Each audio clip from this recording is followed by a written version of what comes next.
President. Senator from South Dakota. Mr. President, I'd also like to speak on the floor today in support of Senate Bill 1507, the Tribal General Welfare Exclusion Act of 2013.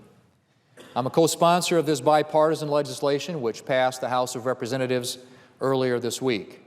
This bill would codify that general welfare benefits provided to tribal members by Indian tribes, often in areas with high levels of poverty and unemployment where the benefits are much needed, are exempt from federal taxation. The bill would ensure parity between the tax treatment of benefits provided by Indian tribes and those provided by state and local governments.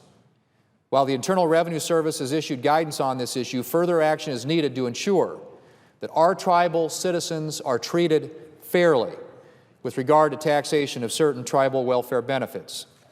This bill establishes a tribal advisory committee to advise the Secretary of the Treasury on the taxation of tribal members.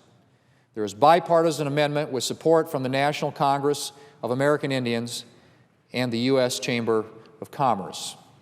Tribes and tribal organizations across the country, Mr. President, including the Great Plains Tribal Chairmen's Association and the Coalition of Large Tribes representing the 9 tribes in my home state of South Dakota, are urging us to move forward with this legislation.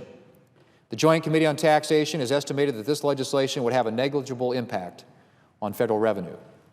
And so I hope that before we adjourn, that the Senate can pass by unanimous consent this legislation that was passed by the House of Representatives earlier this week under suspension, and that we will reaffirm our commitment to Indian country.